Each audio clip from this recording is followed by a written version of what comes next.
What's up, Taiwan? I'm Yvonne Young with news from here in Taiwan and around the world. Chinese military drills around Taiwan are intensifying. On day 2, Beijing has begun holding live-fire exercises in the East China Sea. We begin today with Jaime Ocon, who's been following developments from our newsroom in Taipei.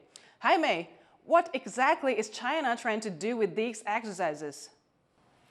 Well, like you said, this is day 2 of China's large-scale military exercises, which started on Tuesday and do not have an end date. But this morning, Beijing revealed that it would be conducting what it's calling Strait Thunder-2025A, and that's the name of this part of the overall exercises. And already, China's saying that it's completed long-range live-fire shooting somewhere in the East China Sea. That's north of Taiwan, west of Japan, but we do not have a confirmed location from Taiwan's defense ministry. But what we do know so far is that Taiwan has reported 76 Chinese military aircraft, as well as 15 naval ships operating in the region. This is all activity recorded as of 6 a.m. Wednesday morning. There's also a Chinese aircraft carrier that's operating in waters southeast of Taiwan. The military says that it scrambled its own fighter jets and has deployed air defense systems to monitor this activity. Now, yesterday, when the exercises started, Taiwan denounced these exercises, saying that they are incredibly provocative and that they hurt peace and stability in the Taiwan Strait. And a similar message is also being echoed by the White House earlier. That's the highest level U.S. response that we've gotten to these drills. Take a listen. The National Security Council briefed me on this morning, and they said that the president is emphasizing the importance of maintaining peace in the Taiwan Strait, encouraging the peaceful resolution of these cross-strait issues, reiterating our opposition to any unilateral attempts to change the status quo by force or coercion. That is directly from the National Security Advisor. Now, China says that these exercises, Strait Thunder 2025A, are supposed to practice precision strikes on simulated key infrastructure like ports and energy facilities. And then when you add in the fact that there's a Chinese aircraft carrier operating in the region, that's drawing a lot of concern from analysts that say that these drills are very realistic in how China would want to blockade Taiwan. For more on this, earlier I spoke to Lyle Morris. He's a senior fellow at the Asia Society Policy Institute based in Washington, D.C. As far as the naval assets and air, I mean, it's big. It's definitely one of the bigger ones. Yeah, I mean, a few things stuck out to me. First, the statement that the Eastern Theater Command issued. They talked about blockade of key areas and sea lanes. So, I feel like that they emphasized the blockade part in more direct language than in previous statements on exercises. So to me, I think that just speaks to the PLA becoming much more overt. It's signaling that it actually is practicing blockade scenarios, like it's being very clear using those words. There's been a lot of attention on China's Shandong aircraft carrier. Why is that? What is the most notable part about how this aircraft carrier is being used in these exercises? So in this case, the Shandong is much further away in the southeast.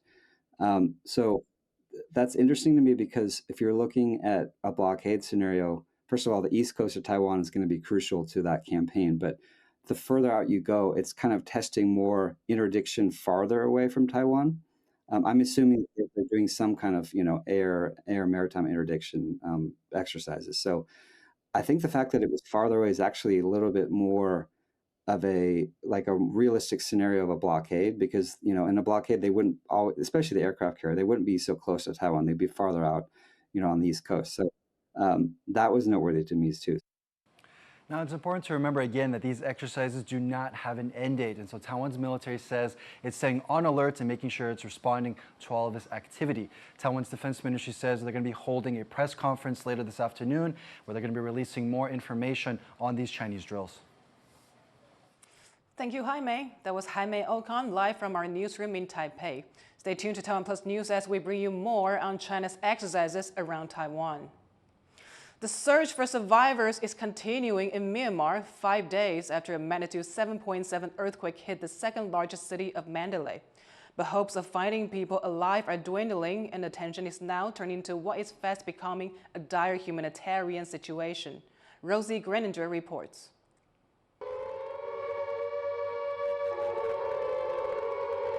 Myanmar's military rulers hold a minute of silence for the victims of last week's powerful magnitude 7.7 earthquake.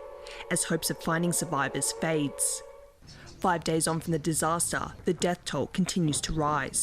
ကျွန်တော်ရှိနောက်ဆုံးတင်တဲ့စင်းအထိပေါ့ဒီနေ့မနေ့8 နာရီအထိပေါ့ရတဲ့စင်းမှာပြည်내တိုင်းဒေသအားလုံးမှာ2019ယောက်တည်ပါတယ်2919ယောက်တည်ပါတယ်4521ယောက်တန်ရာရပါတယ်441ယောက်ပျောက်ဆုံးကြောင်းသတင်းပို့ထားပါတယ်ပျောက်ဆုံးကြောင်းသတင်းပို့တဲ့လူတွေကတော့ဟိုတည်ဖို့ဆုံးဖို့တော့ကျွန်တော်များပါတယ်အခုလည်းကျွန်တော်တို့82နာရီကြော်လာပြီဖြစ်တဲ့အတွက်ကြောင့်တိတ်တော့မလို့တော့ဘူး Rescue workers continue to search through the rubble for any signs of life. In the worst hit areas of Myanmar's second largest city, Mandalay, entire communities have been flattened, and there is significant damage to roads, bridges, and other infrastructure.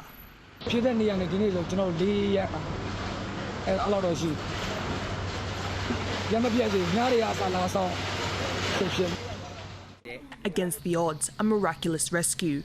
A 63-year-old woman pulled alive from a partially collapsed building in Naypyidaw, 91 hours after the earthquake struck. Beyond the immediate impacts, the United Nations says the earthquake has compounded an already dire crisis in Myanmar, which is in the midst of a 4-year civil war. Reports suggest the country's military leaders are still carrying out airstrikes against pro-democracy rebel groups and blocking aid deliveries. With hospitals overwhelmed with the injured, multiple aid agencies are seriously concerned about the lack of access to essentials. The immediate needs of the affected communities, as in any, I would say, earthquake, are becoming increasingly urgent. You have shelter, the foods, the clean water, essential household items are all in a short supply. Some people in the affected areas spent the night in the open, and some of us as well, together with the humanitarian actors, because you have no electricity, you have no running water. Strong aftershocks are making the situation worse. Humanitarian agencies are urgently pressing for more aid funding. Now, very quickly, we need to upscale. So we can only do that with funding. And ideally, we get funding for our previous operations and this additional requirement. Without that, we will struggle. In neighbouring Thailand, also impacted by the quake, the death toll has risen to 21 people. Workers are still looking for survivors in the rubble of a collapsed building that was under construction, where 70 people are believed to be trapped. ตอนนี้ยังไม่มีสัญญาณชีพนะครับที่พบนี่ก็มีร่างอยู่ผมว่าน่าจะ12ร่างที่อยู่ด้านในนะแต่ยังไม่ได้ออกมาเพราะว่าการเอาร่างออกมายังถือว่าไม่ใช่เรื่องสำคัญที่สุดตอนนี้นะแต่อันไหนที่พอออกมาได้เราก็เอาออกมาอย่างร่างเมื่อกี้นะครับที่เสียชีวิตก็ออกมาก่อนแต่ว่าถ้าอันไหนที่ลึกแล้วมีสิ่งทับอยู่เนี่ยเราก็ถือว่าขอหาผู้รอดชีวิตก่อน The city has ended its disaster zone declaration. Unlike Myanmar, where it's clear the impacts of the quake will be long-lasting. James Lin and Rosie Greninger for TaiwanPlus. With entry to Myanmar tightly controlled by the military junta, Taiwan is still looking for ways to help. Taiwan's government says the people of Myanmar need it more than ever. Tiffany Wang reports. Taiwan can help. That's the message that Taiwan is sending to Myanmar after a magnitude 7.7 earthquake struck the Southeast Asian country on March 28th, killing thousands of people and destroying whole communities. Now Taiwan is calling for donations to help those in need. And nearly a week after the quake, they say they have finally found a way to get help into the country's tightly controlled borders. 他们真的需要帮忙，而且这个帮忙的过程不是你想要就帮忙得到，我们必须要想尽各种各样的方法，才能把我们的爱心真的送进去。所以，请各位媒体朋友不要问我们怎么送，因为我们的管道一旦曝光，我们就是会被封锁。各位都知道为什么，我都不用多说，谁会封锁台湾？ Myanmar has close ties with China, which funds many of its infrastructure projects. And the military junta that currently occupies the government did not respond to Taiwan's early offer of a standby rescue team. Students from Myanmar also urged Taiwan to help their families back home. 这些增援被很多因素被阻挡。我们老实说的好，就是地震是不分国界的。更希望各个国家的人 来帮助缅甸，来帮助这些受到这个地震灾难的人们， Taiwanese business people in Myanmar say they can use their connections in the country to get aid to those who need it. 所以这物资在目前严重的欠缺是在手电筒、帐篷、毛毯、急救包、食品、饮用水，包括丝带、床垫、蚊帐。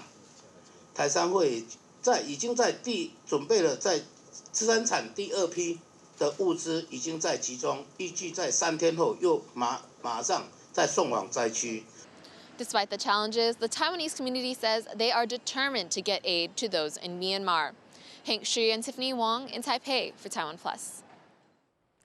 Detained Taiwan People's Party founder Ke Wen-je is recovering from surgery to treat a kidney stone. Ke is being held on corruption charges from his time as Taipei mayor and for allegedly misusing campaign funds when running for president. His wife and supporters stressed the need for urgent medical care after blood appeared in his urine. The detention center where he is held has said he did not need extended hospitalization. In the countryside in northern Taiwan, a series of DIY workshops are reconnecting families to local food traditions. John Van Trieste takes a look. Here in rural Hsinchu County, most of the people you meet are Hakka, a people of Chinese origin with their own language, way of life, and way of cooking. Preserving food through drying and pickling is a big part of food culture here.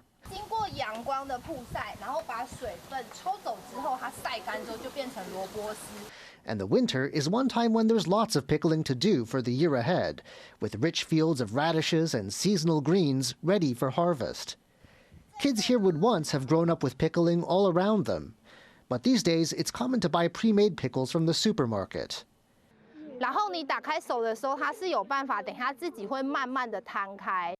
To get back to this Hakka tradition, one local pickle maker is offering classes aimed at families looking for a day of DIY fun. 然后我是用特种嘅10天的不同嘅季节，款用嘅东西，然后我大概客家嘅腌制精神。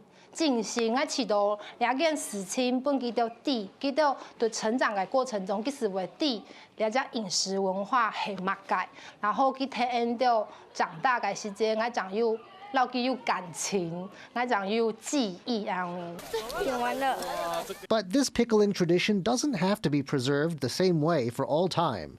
And here, new flavors of pickles are even being invented using local produce the kids can pick themselves. 的方式剥开之后呢，我不要这个皮。大家平常没有这样剥，对不对？该含有嘛，该按照了为有，该是用咁我们係按照性做了係是嘅是凍凍嘅，係上個摸來黐佢。之前嘛，這邊摸一下舌頭的水。還有之後呢？這。 For Hakka children who take the class, this can be more than a culinary adventure. It can also be a chance to practice the Hakka language, which, despite vigorous revival efforts, is still being eroded by years of outmigration from Hakka villages and official promotion of Mandarin.